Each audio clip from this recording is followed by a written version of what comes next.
Will it ever happen, you and Tyson? I'll be honest, I don't want to talk about that because it's been going on for a long time, okay. But that would be a great... Anthony Joshua has called out Tyson Fury, daring him to come out of retirement and face him once and for all. Fighter, it's up to me to deliver, and that's what I'm saying. It has to happen, especially with His Excellency, Turkey, DAZN, Eddie, Matchroom, 258 behind me, and sure, with him being managed by Spencer and Gold Star now, I think we could definitely make this fight happen. Fury, who has repeatedly declared his retirement over the years, took another step back from boxing in January after suffering a second loss to Alexander Usyk. This defeat was the second time Fury had fallen to the undefeated Ukrainian, leading many to think that Fury's career was really over this time. However, boxing fans know that Fury's retirement announcements are not the most credible, especially considering he has come back many times in the past. But after his loss to Usyk, many also wanted to see the much-awaited All-Britain clash between him and Anthony Joshua. There's always been, though,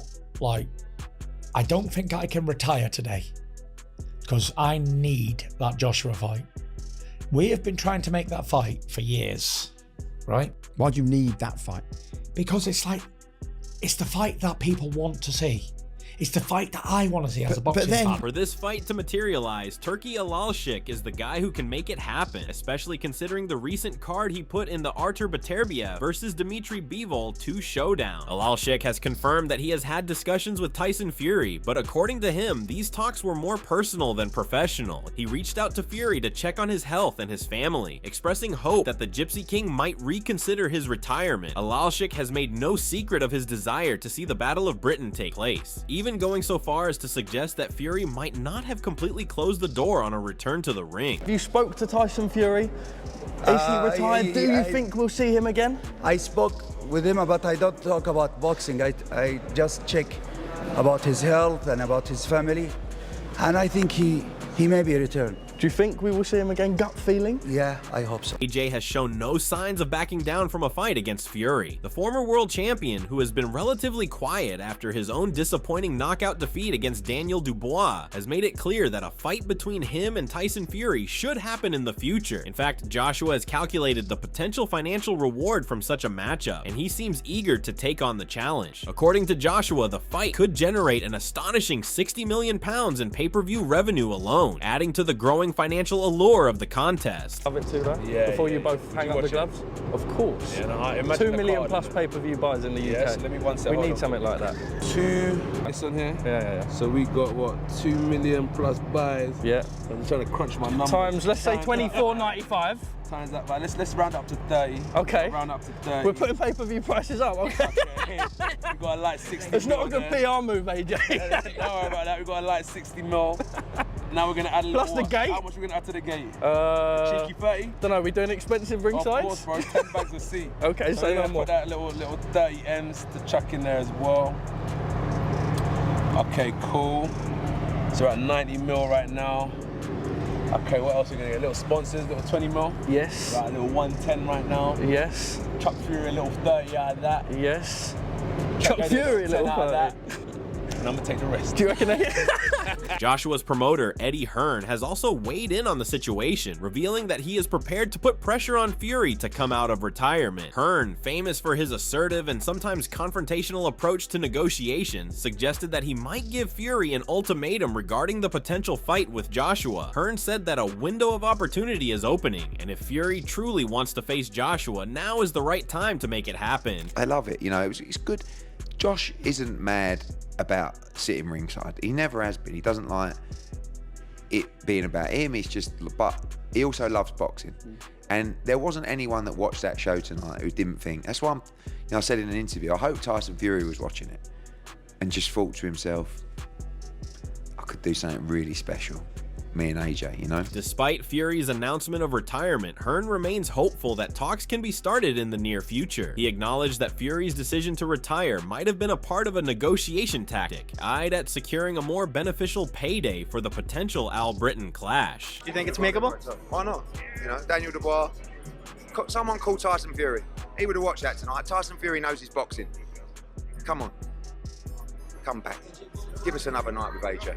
Look at what we've just seen. you've got plenty left in the tank. Joshua's trainer, Ben Davison, also chimed in on the potential fight, expressing a sense of optimism about the likelihood of the fight happening. Davison, who has also worked with Fury in the past, thinks that the chances of a Fury-Joshua showdown happening are higher than ever. He believes that the introduction of the Riyadh season will play a key role in bringing together this mega fight. According to Davison, Fury and AJ are destined to clash, and the fight will happen sooner than later. We know how demanding the public can be, and even at times when the public has said don't take that fight, he's took that fight. So I think that's never in question with him. I think that the land can change very quickly. He's in a position at the moment where he's getting himself right and ready to get back into full training. He's not quite in full training yet, and when that comes, he'll see how the land lies. But like I say, I think that's one thing with AJ. You can never look and go, oh, he's handpicking that one, handpicking that one. The debate surrounding the potential fight between Fury and AJ has been ongoing for years now, with boxing experts and fans alike eagerly speculating on who will come out on top if the fight happens between the two heavyweights. Kevin Johnson is firmly in Tyson Fury's camp. He believes that Fury possesses a unique quality that gives him an advantage over Joshua, despite Joshua being the more technically skilled fighter. He compares Fury's long reach to that of a sniper rifle, arguing that it's nearly impossible for opponents to get past it. Johnson further emphasizes that it's not Fury's skill that is the decisive factor, but rather his ability to maintain a safe distance and control the pace of the fight, a strategy that made Vladimir Klitschko appear out of his depth during their fight. He said, Tyson Fury has one thing that many people can't beat. It's not skill. Anthony Joshua is definitely the more skillful fighter, but Tyson Fury is so long and in a safety zone with that reach and movement. He made Vladimir Klitschko look like an amateur. He didn't do that because he has more skill. Everybody knows that Klitschko would knock him out, but you've got to get past that reach. It's like giving somebody a sniper rifle and asking somebody 20 yards away to run up on him. Dillian Whyte remains undecided about who would win the contest. Whyte acknowledges that both fighters have a strong case for victory, making it difficult to predict the outcome. He admits that no boxing purist could definitively pick a winner, as there are so many variables at play. While Whyte refrains from making a direct prediction, his comments highlight the complexity of the matchup and the uncertainty that surrounds it. Struggling to pick one in that fight, man, because it's very hard to pick, say this guy's gonna win, this guy's gonna win. You can make a case of both guys, but I think it's a 50-50 match, I think. Vladimir Klitschko, who has faced both Fury and Joshua in the ring, has no doubts about who would emerge victorious. Klitschko believes that Joshua has the edge over Fury, citing his all-around capabilities as the key factor. He praises Joshua for his technical skills, size, power, and ability to learn and adapt in the ring. However, Klitschko is less confident about Fury's ability to sustain success. He suggests that Fury's lack of discipline, which he describes as a weakness in the long term, would ultimately hinder him against a more disciplined fighter like Joshua. He stated, hands down Joshua, he is getting to be the complete fighter. Technically, size-wise, weight-wise, power-wise, and he is a good learner. The other guy, Fury, like a fart in the wind, is there, and it is gone. In the history of boxing, there are a lot of examples of this kind of guy. They can be successful for a time, but are not disciplined enough to continue to be successful. I wish Tyson well, but I think there is a lack of discipline there, and discipline is more important than motivation. Drawing from my experience, I would say it is going to be very difficult for Tyson because there's that lack of discipline. Alexander Usyk, the reigning heavyweight champion who has defeated Joshua and Fury twice, also weighs in on the potential fight. Usyk's prediction leans toward Joshua, although he remains cautious. He suggests that Joshua could win the fight, potentially by points, a nod to Joshua's ability to box intelligently and control a fight over the long distance. He said, maybe Anthony Joshua, maybe on points. We did 24 rounds with Tyson Fury, 24 rounds with Anthony Joshua. Which 24 rounds were harder together? Tyson Fury. Okay. Yeah. Everybody wants them to fight each other. If you was in the studio doing commentary, who do you think is the favorite if they fight each other now? Що захочеш коментувати в студії, коли буде бій між ними, між Тайсоном і Джошуа? Які будуть твої преференції, кого ти будеш так? Yeah. Maybe it's Anthony Joshua. Knockout points? I don't know. Maybe points, I don't know.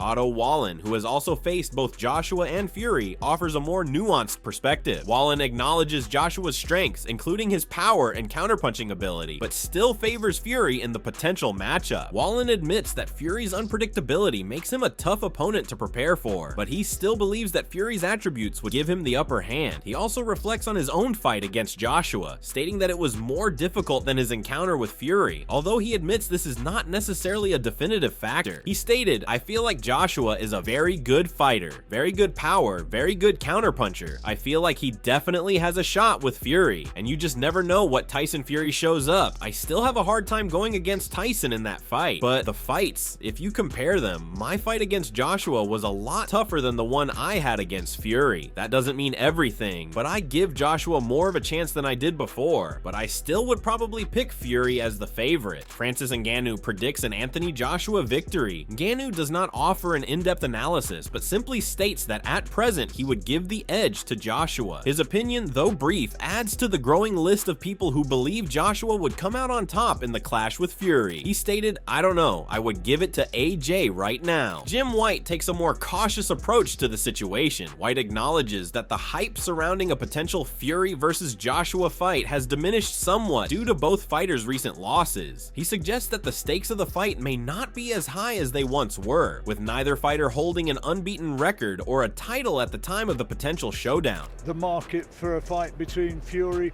and AJ, look at the way AJ lost last time round. Fury now with 2 defeats, is there still the hunger for that? They may say they want it over here, but is it really going to have the cachet that it once did?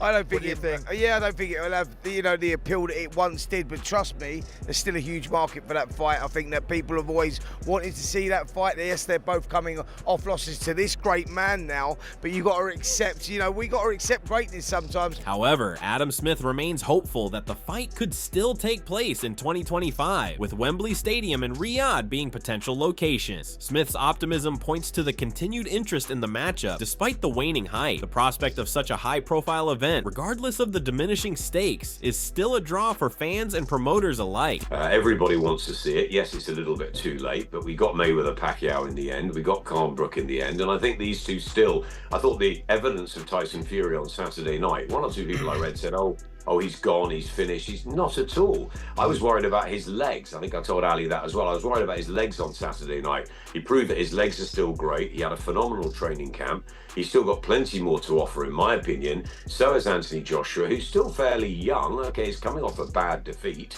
But I thought that Joshua should sit it out, not go back into the Dubois rematch. Deontay Wilder has provided an interesting perspective on the potential fight, offering a unique prediction. While Wilder acknowledges that the fight could be competitive, he doesn't see it ending in a knockout. Wilder points out that one of the main factors that could determine the outcome is Joshua's mindset. He believes that Joshua often overthinks and doubts himself, which could hinder his performance. According to Wilder, this lack of self-confidence and internal motivation has been a recurring issue for Joshua throughout his career. He suggests that if Joshua can overcome these mental barriers and approach the fight with a more positive and focused mindset, he has the potential to redeem himself and perform better than ever before. He stated, "If it happens, I think it will be a good fight. I can see that fight going the distance. I don't see that fight being a knockout or nothing like that. I can see Joshua beating him Fury." It's crazy to say. Some people are like, "How do you see that?" But I can really see Joshua winning that fight, to be honest. If he goes in and does what he has to do and not think so much. I think Joshua thinks a lot. He doubts himself a lot as well. I don't think he has a lot of self-motivation or self-confidence. I think if he changes a few things mentally, he can come back and redeem himself more so than ever. Zhilei Zhang has made it clear that he doesn't believe a fight between Tyson Fury and Anthony Joshua holds much significance anymore. In a recent interview, Zhang dismissed the idea of the highly anticipated matchup, stating that, in his view, the fight no longer matters. He pointed out that both Fury and Joshua were once the holders of major titles, but now that neither of them has a belt, the allure of the fight has diminished. Zhang feels that the years of speculation and discussions around the potential clash have led to a point where it's no longer meaningful in terms of championships or boxing's bigger picture. Back in that fight between Tyson Fury and Anthony Joshua. So I don't think that fight means a lot in terms of belts and championships, because when that fight has been talked about for years, when when both of them had the belts, they were talking about it, and now none of them had belts. They're still talking about it. But I think it's a good way to see who is one of the best heavyweights in UK. But other than that, I don't really see a meaning of that fight rather than blockbuster. However, Deontay Wilder's coach Malik Scott has offered a more positive outlook, suggesting that despite the timing of the fight, it could still be an exciting spectacle for fans. He admits that while the fight may not come at the ideal time, it still has the potential to deliver, especially depending on which version of Joshua shows up. He said, "If we're going off the last couple of fights, we have to go with Tyson, but it depends which AJ turns up. But I also know styles make fights. Tyson is not who he was 3 years ago." Scott recognizes that the outcome of such a bout could be heavily influenced by the state of both fighters. Based on their recent performances, he believes Tyson Fury would be the favorite, but he also acknowledges the unpredictable nature of boxing. Styles make fights, and the version of Joshua that enters the ring would have a significant impact on the result. According to Scott, Fury is no longer the same fighter he was a few years ago, especially after his back-to-back losses to Alexander Usyk. There are still questions about how Fury would respond to these defeats and whether he can regain his previous form. Scott further added, "To me, AJ had a bad outing against Dubois, but I've seen AJ come back from bad outings and even look impressive. If it would be AJ who fought Kubrat Pulev, that AJ would give anybody hell. It's a good fight. It's something I would look forward to." So what are your thoughts about this? Do let us know in the comment section below. If you enjoyed this video, make sure to subscribe and check out some of our other videos on the screen right now.